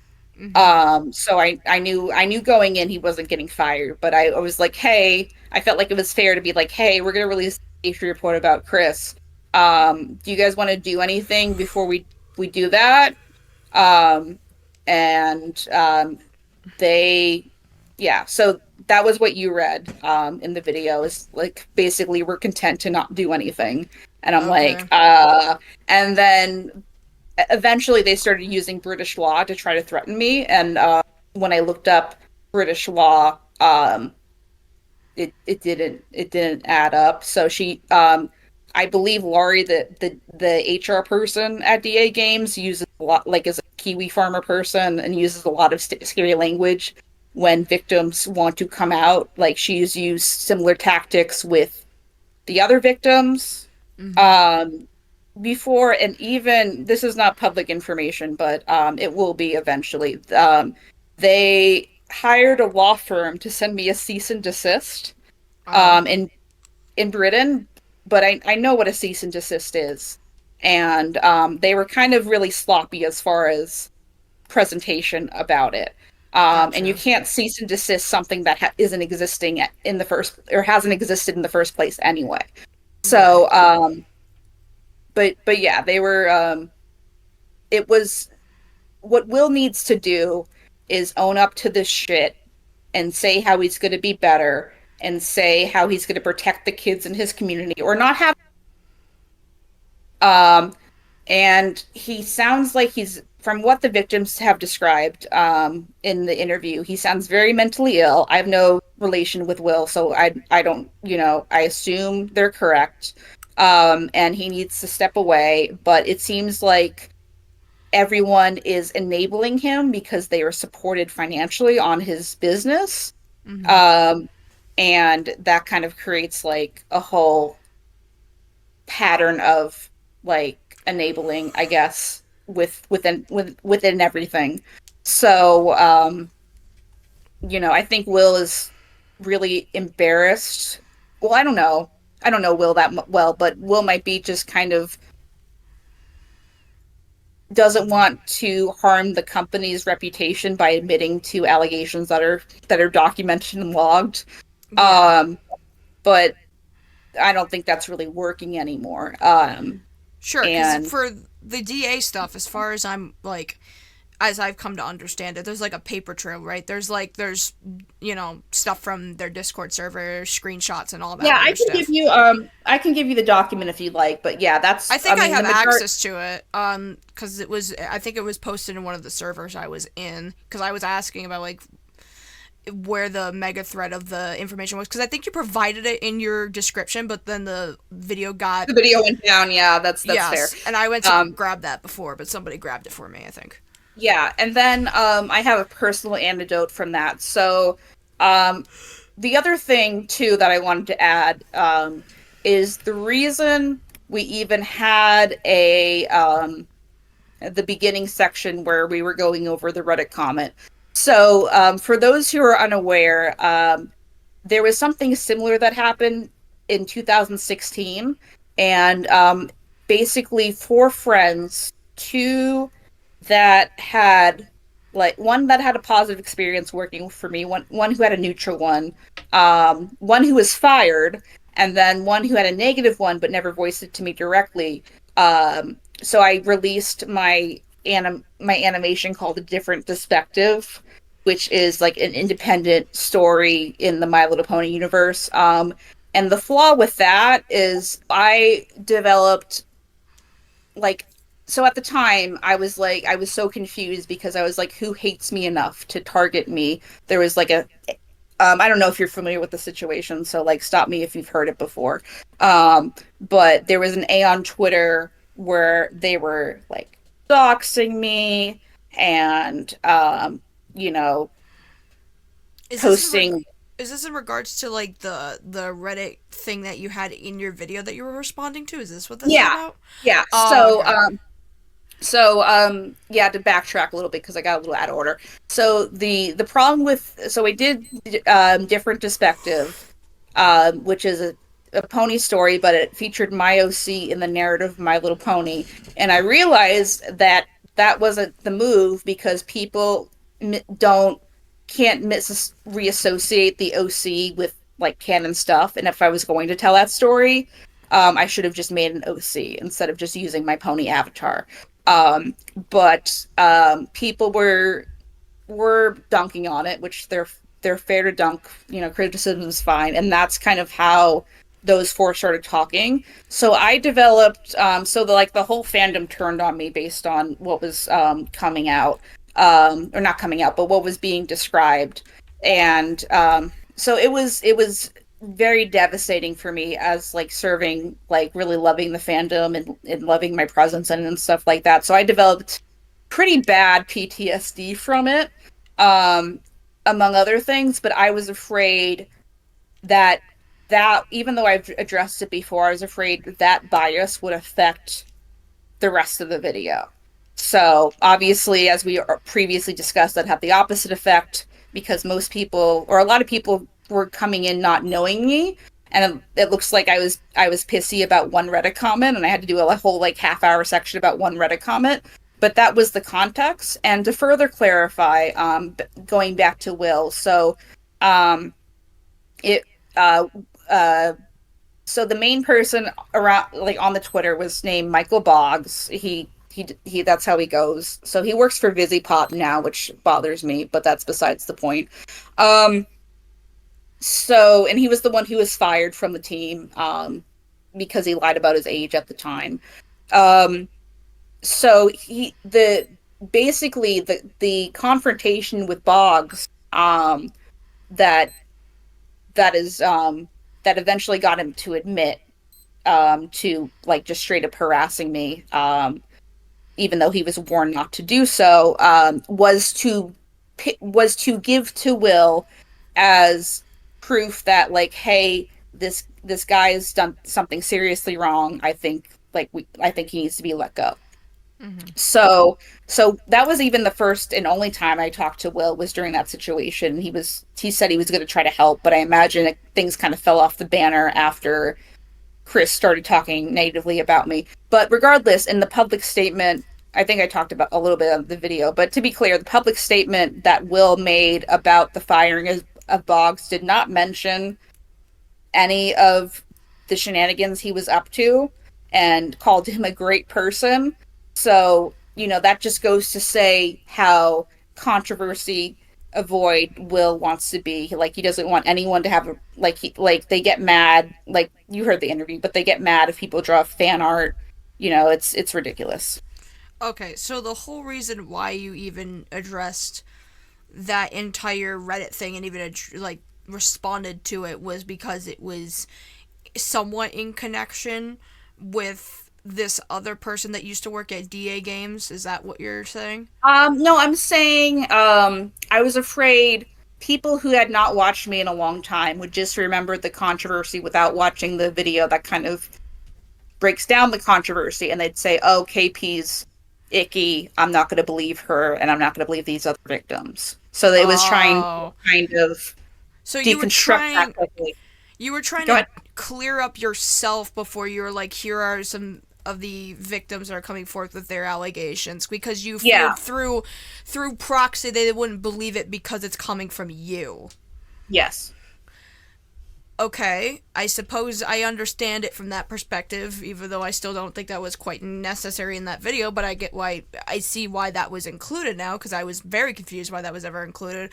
But you do see that now that we've formed a new problem, which is that it's not that people won't believe these victims because it's coming from you, it's that they won't believe the victims because the video by itself is doesn't make it clear what they're accusing anyone of. Right.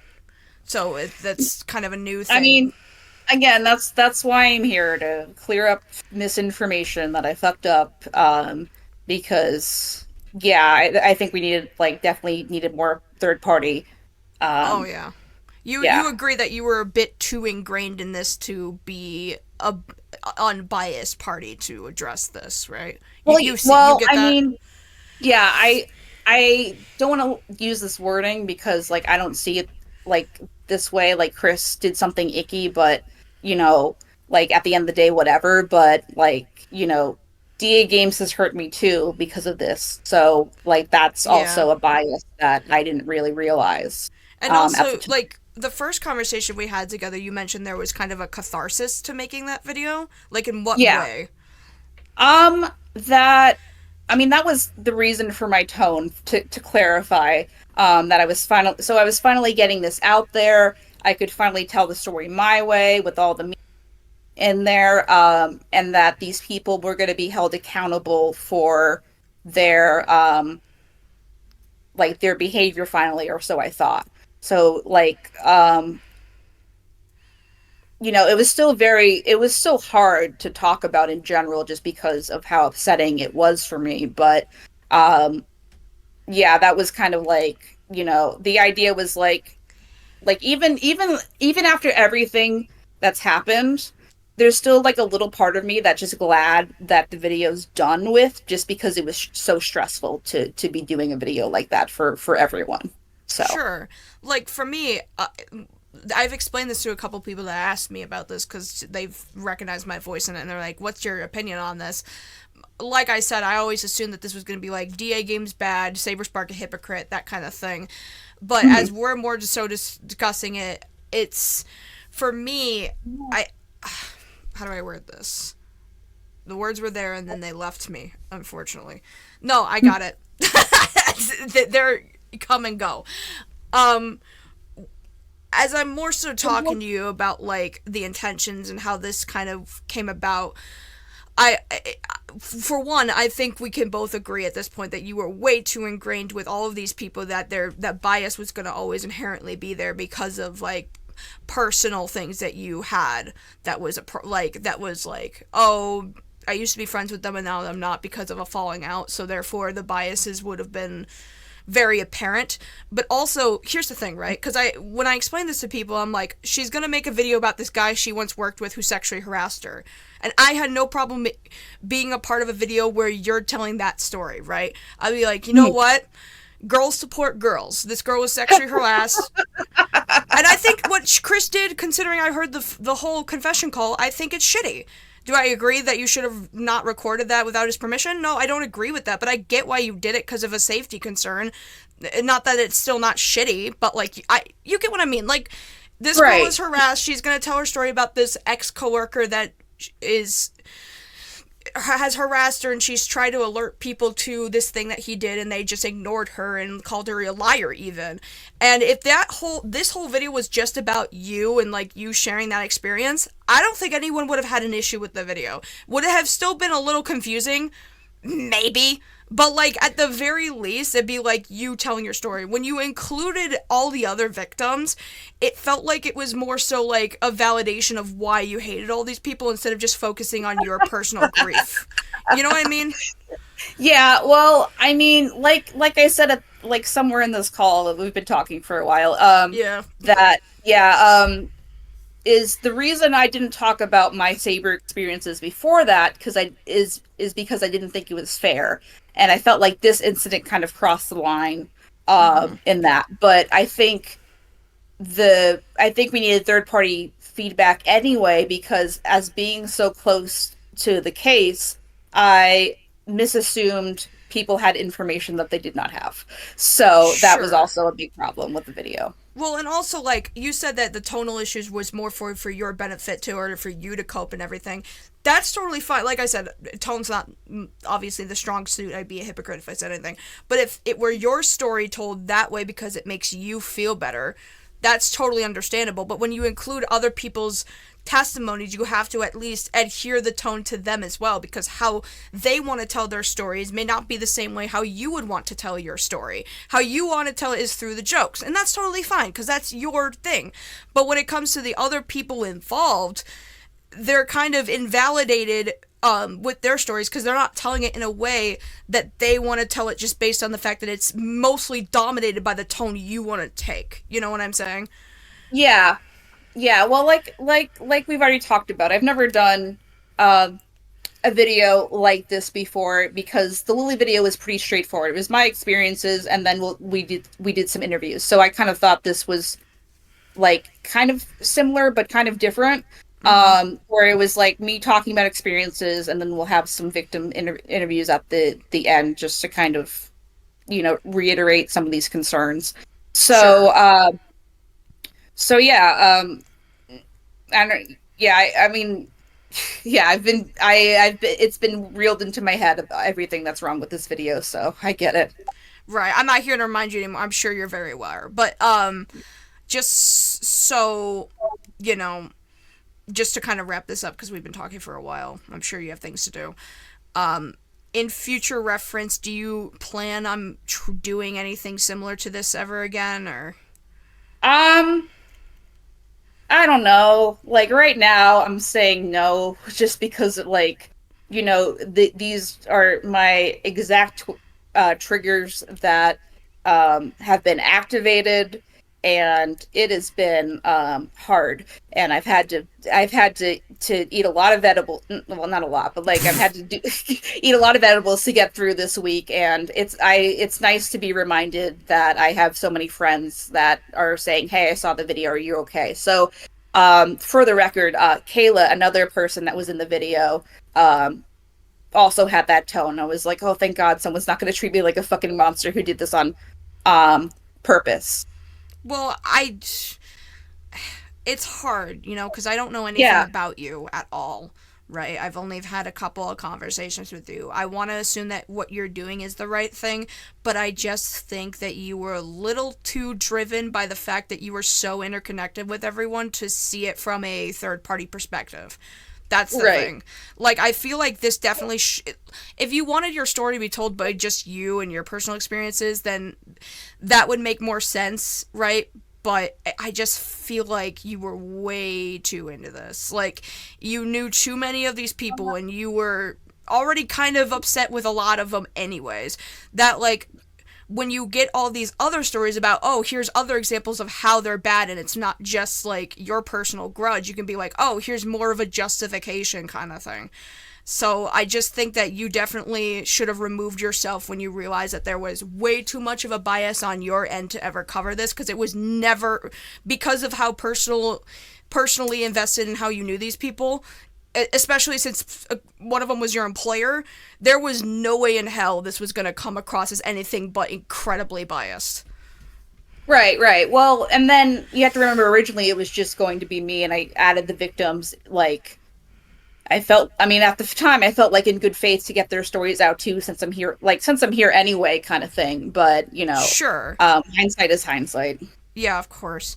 I would advise, probably not to try to do something like this again. Or if you are, let's just hypothetical, somebody asks you to cover something like this again. Please, just, if you have a bias that you can't ignore, then remove yourself. That'd be probably the best thing. Because the biggest thing for me that really affected this video was just now knowing, like, how interconnected you were with Saber. It was like, oh, dude, I don't think that this was ever going to come across as anything but like a personal grievance. And I Hmm. get that that wasn't your intent, but it's just from the perspective of you used to know all these people fairly well, friendly, and then there was the falling out between all of them, and now this video comes out the way it was, very condescending, that it's like, oh, okay. Like, you get what I'm saying. I Yeah, think you've yeah. seen it. Yeah. Yeah, so I mean, yeah, the cartoonish video is not helping. Like, I understand people are upset and they have a right to be upset, but like adding a laugh track, I think he added a laugh track underneath some of the clips that he used to present the video, and less people have seen the actual video than the cartoonish video. They are taking Oh, sorry, you were cutting out. everything. Um, okay, let me know if I need to repeat anything. Well, just the whole your whole opinion on the cartoon she thing. Oh, okay. So yeah, I don't have the heart to watch the cartoon G video right now, if not ever. I get why people are upset. Like, valid criticism of the video is fine. I've said the same thing in my fan server, like, just like don't start doing stuff. But um something I know that happened is he showed clips of the video with laugh tracks under. And just for the record, the video does not have the laugh tracks. He added the laugh tracks. And because there's so much of a divide between people who actually saw the video and people who are watching the cartoonsy video, they're taking that at face value. Um, Oh. Well, yeah, I so think I think the point you because I've seen it. The point he was yeah, trying to make with that whole thing was that it felt like you were because you're a YouTuber, right? Our whole point in being content creators is to try and entertain, right? But the point that he was trying to get at is that this is not a situation where where we need to entertain our audience with jokes. We need to take it a little more seriously. And so the whole point of it was that you were incapable of turning off the YouTuber funny man mode when talking about serious allegations. That was kind of why he went over like the clips where you included like memes and whatever and all that stuff. um Most of it was like addressing the tone of it is what his whole thing was, and including all of that and showing right, examples. I don't know if he should have added that laugh track. Maybe that did confuse some people, but like I get the point that they were trying to make, and they probably could have made it without having to include that just as is, just show the clip as is. But no, I right, get what you're right. saying. And then the other thing that's happening is people are um saying things that can be screenshotted, and like things that are meant to be fair critique are like, because they're not worded 100%, Mm-hmm. concrete as far as like objectivity, is kind of increasing and indirectly increasing the harassment. Mm-hmm. So yeah, yeah, so I think, like, I don't know cartoon at all. This is the first time I'm hearing about him, frankly, is through this experience. But like, I wish he reached out to me and like, been like, hey, you fucked up, but like, like, do the victims still want a platform and like something like that. But Right. you know, Because he said right, in his video that like the victim testimonies that you feature could very well have, like, he didn't question the validity of the victims. He's like, these could very well be very serious accusations that have some weight to it, but because again, I think you could also like argue this as well, because it's become so much of an issue, the tone of it and like how it's structured. You can't really tell if there is any sort of weight to any of it, just because so many people are so focused on like just the tone of it and how it was like put together, which I right, know right, that that's your problem as well, is that people are too much focused on that instead of like hearing what the stories that are in it. But like you do understand why people would be way more focused in on like the actual, because it's a 2 hour video. Like, I mean, there's quite a bit to talk about, but the right.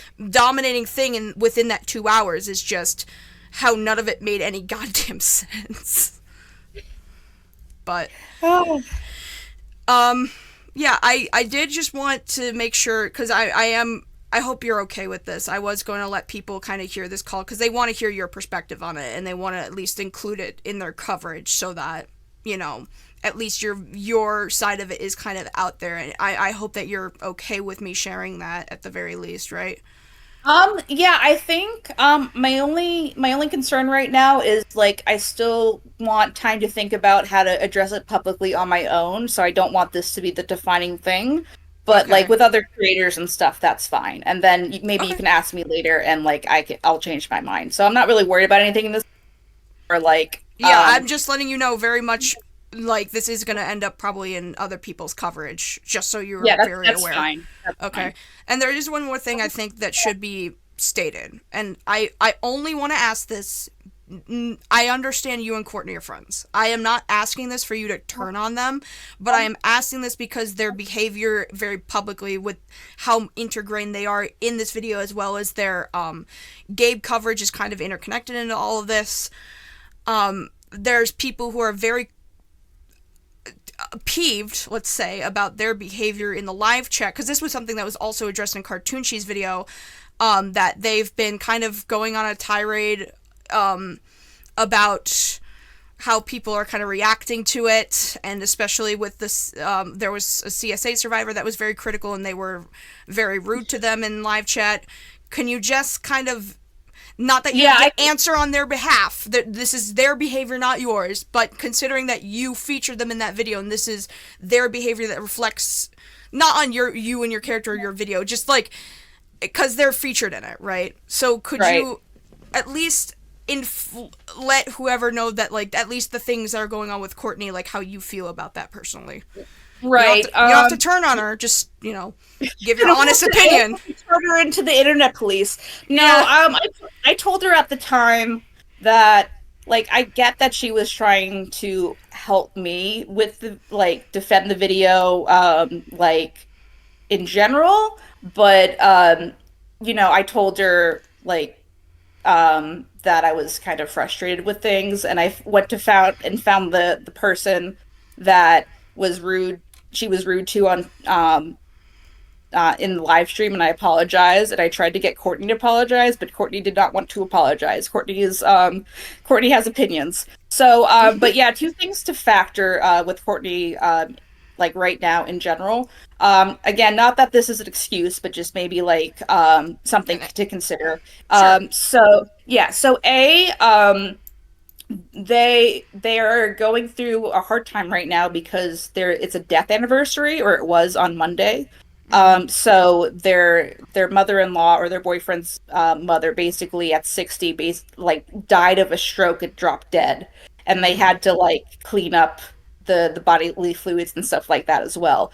So I imagine that is stressful and upsetting. So I don't but she's just stubborn right now, I guess. So I'm hoping that like, I understand her point of view, but like her point of view probably doesn't define it for everyone else. And maybe for Courtney, the perspective on it is, I feature in a video where we're bringing victim stories to life, therefore it's a good thing, and anyone critical of it is not believing in victims, therefore bad.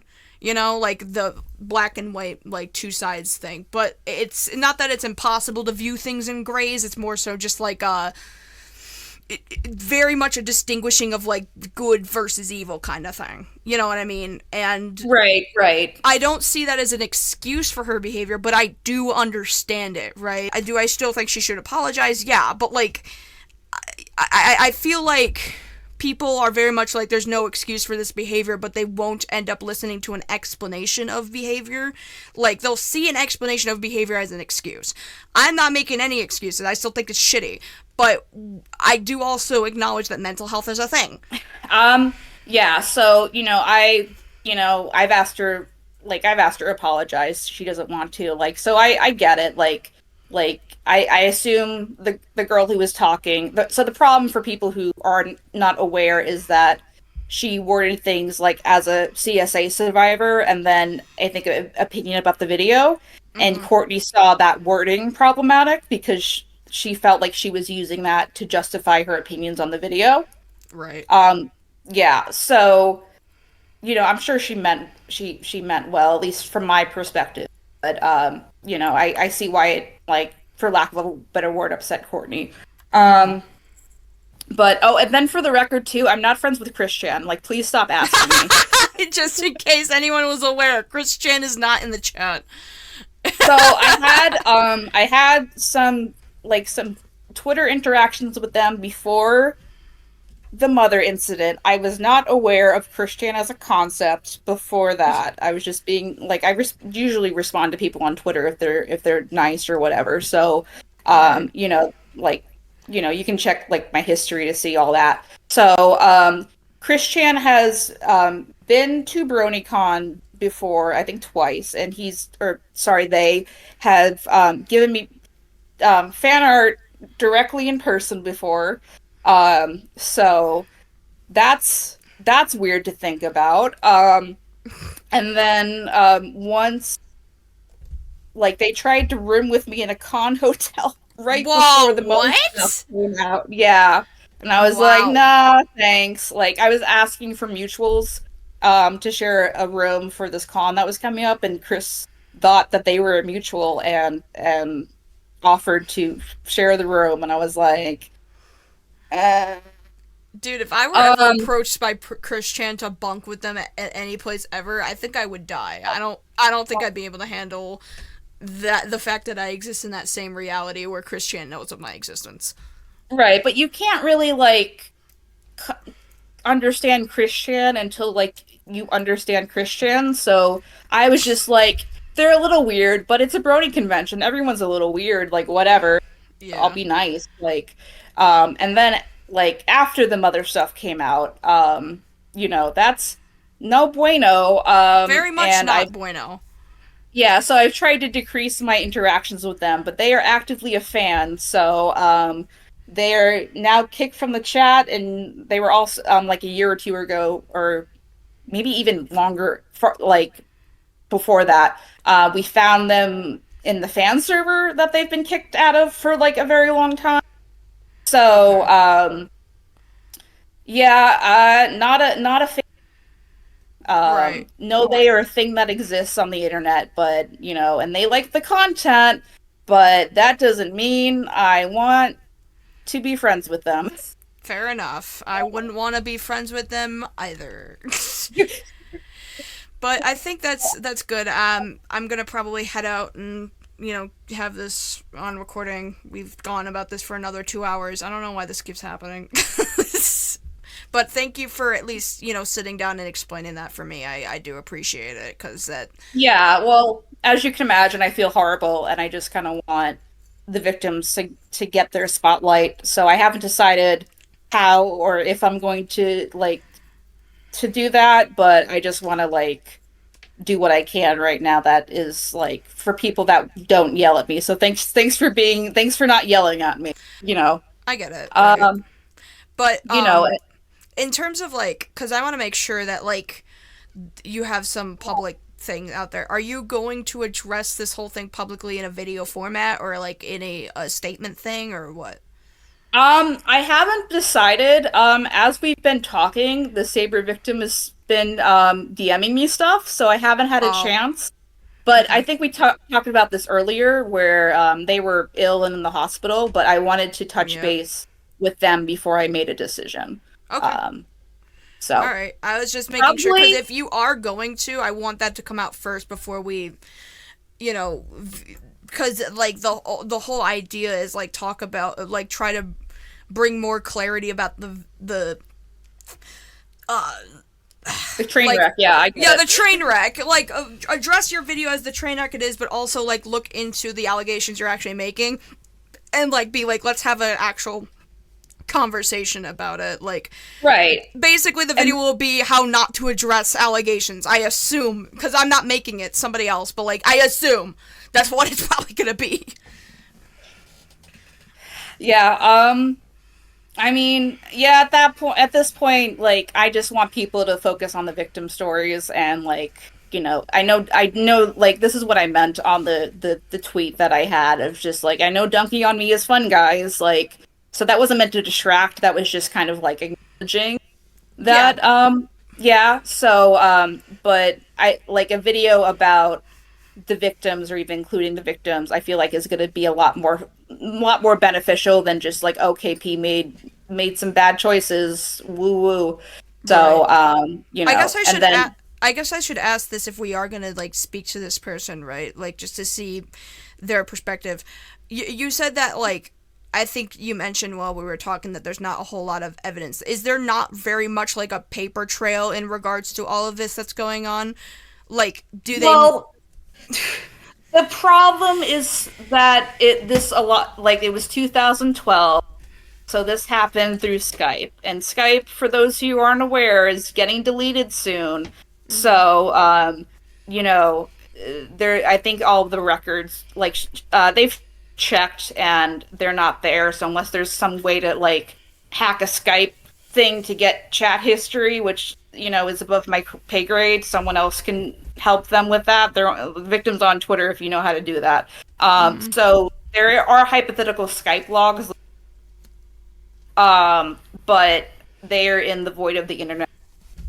Okay. How Well, to, you do understand that, like, not, like I said, even in my own video, like, screenshots are great. Screenshots are almost, like, required. That's, like, the best thing. But, like, if they don't have that, and the most that they have is, like you said, like, con whispers from 2015, three people coming forward to, come forward for by their behalf to verify or whatever. Mhm. It's gonna be very, very dangerous to try to, like, bring that to your channel in any way that's like, I believe this person. Not that I don't, but like, it's one of those things where, like, if we're gonna put your like, even with you, like, bringing this forward in the video you made, you were really putting your reputation on the line. Like, let's say that Mhm. that video wasn't bad. Let's say it was perfectly handled. Like, the tone was fine. It was, like, perfectly We can structured. dream. Yeah, we can dream, but, like, it's the case scenario where it's like, because there's really no paper trail of any of this, you're really kind of, you know, putting it up to, like, a Yeah. trust me bro kind of thing. And that's Yeah, well, really dangerous for your reputation, for anyone's reputation, right? And that's not me saying I don't want to believe this person, because 9 times out of 10 it's very much a thing where it's, like, safer to believe them than not. But because of, like, past things that's happened on the internet, especially with the lack of evidence, you're asking, at least when you're asking people, hey, do you want to cover this, it's very hard to ask them that because they have to put their reputation on the line. right. No, I get that. I mean, that is why we had the I think well, I don't remember what it was called, but one of the disclaimers basically said like, "Hey, we believe this to be true. You know, we're not doing this facetiously." Like, again, that's one of the reasons. That's also one of the reasons the testimony came on Twitter first, is to separate me from the testimony, so people aren't going to be like, "Thank God," right? So people aren't going to think like, "Oh, it came from a KP video. KP's just mad at Saber. Like, she made this up." So, Right, right. um, I did one thing right, I guess. But I mean, I yeah. suppose, like, I guess that's why people are talking about the Saber Spark allegations now, is because it came out on Twitter, right? But, and because your video was, but again, like, Brony Fandom advertised in that tweet that this testimony would be paired with a video coming out that was yours. Like, Hmm. you do understand that, like, phrasing it that way meant that you guys were kind of setting it up. Again, like you said earlier, to blindside him. Like, either way, even though you say that, like, people are talking about this victim's testimonies now because it's not associated with me through this Brony Fandom thing, it still kinda is, because you kinda Right. used it as, like, a promotional tactic-ish. Yeah, I guess you can see it. Right. But yeah, that, yeah, I just like right now I'm just like, I don't want to make anything. I want to sit on my butt and draw Kim Possible art Mm-hmm. and call it a day. So, Yeah. I'm trying not to rush things, like as I stated before. Yeah.